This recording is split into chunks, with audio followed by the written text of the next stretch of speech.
Most people assume global drug prohibition exists to protect society, as we've said before.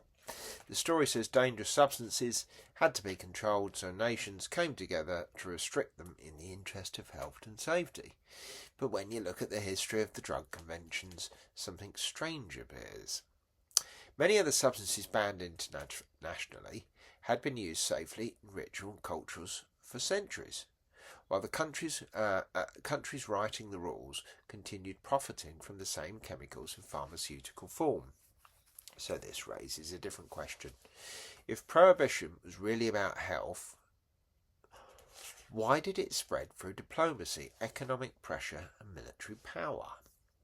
Drugs and Addiction, an Anarchist Perspective, Dickie Dredd.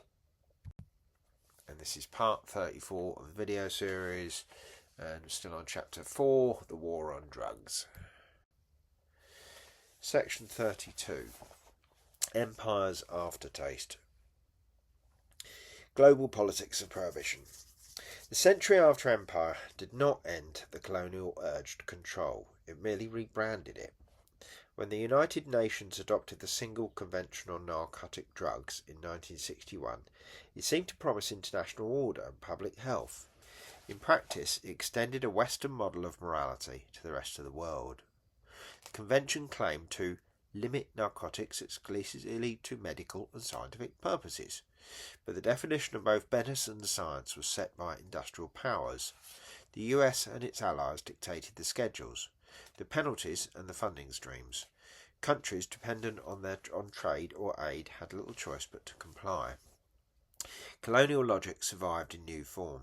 Export the rules, import the profits. In the Andes, coca leaf, used ritually for thousands of years, was banned under pressure from Washington, whilst US corporations continued to import refined cocaine for medical and flavouring purposes. Think of Coca-Cola. In Afghanistan, eradication of opium production campaigns forced farmers into debt and pushed cultivation into rebel-controlled areas, strengthening the very forces America claimed to oppose. In the Philippines, President Marcos's War on Vice of the 1970s fused Catholic guilt with military rule. Duterte's later campaign against drug users followed the same path, turning moral outrage into summary execution. This globalised morality was always uneven. In section 31, if the previous section showed that the US used drugs both to punish its poor and to finance its wars, the same pattern applied abroad. Coca and opium became instruments of diplomacy. Aid packages and military assistance were contingent on cooperation with the new narcotics regime. The prohibition framework thus functioned as soft power, an economic leash disguised as compassion. Development, in this context, meant obedience. For the UK, the imperial aftertaste lingered in policy and language. The Colonial Office had once licensed opium and cannabis exports across the empire. Now it policed them at home. The moral authority of prohibition allowed the states to claim continuity with its civilising past. Even as London banks laundered cartel money, ministers lectured Jamaica and India about corruption. The hypocrisy was structural. Vice and virtue formed the two lungs of empire, both inhaling profit. You can still see the same double standard decades later, standing in the remains of an old customs warehouse near Bristol Docks, a place that once stored West Indian rum and Afghan opium before moral reformers renamed it a museum. The same city now arrests the homeless for possession of spice, while pharmaceutical stockbrokers drink gin above the river. The architecture of control never really changed, only the language did. By the 1990s, the architecture had gone digital and corporate. The IMF and World Bank imposed structural adjustment on debtor nations, demanding deregulation and austerity while funding anti-narcotics programs that extended Western surveillance into every ministry. The war on drugs merged with the war on poverty. Private security companies replaced colonial militias. Global banks replaced the opium traders. Meanwhile, Big Pharma learned to patent the very molecules it had once condemned: morphine as painkiller, amphetamine as treatment for focus, ketamine as antidepressant.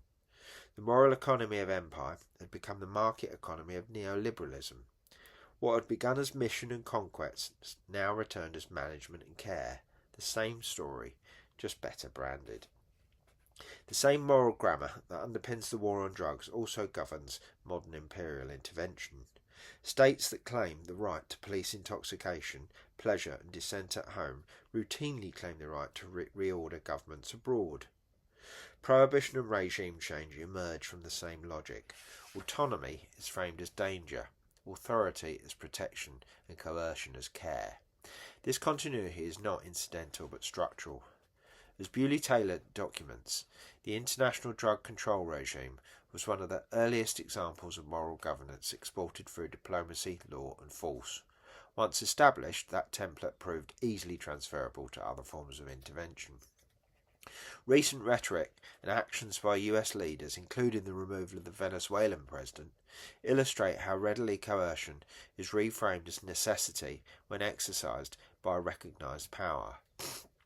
Under Donald Trump, the language of order, stability and democratic restoration was deployed to justify pressure on Nicolas Maduro, echoing earlier interventions framed as moral obligation rather than geopolitical strategy. Whether the tools are sanctions, covert action or open threat, the structure remains consistent.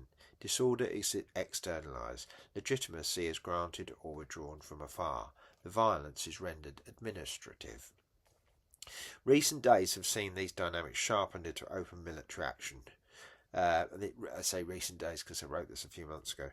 US forces struck targets in Venezuela, leading to explosions over Caracas and the capture and removal of Maduro by US commandos at the order of Trump, in what US officials described as part of a campaign against narco-trafficking and government illegitimacy.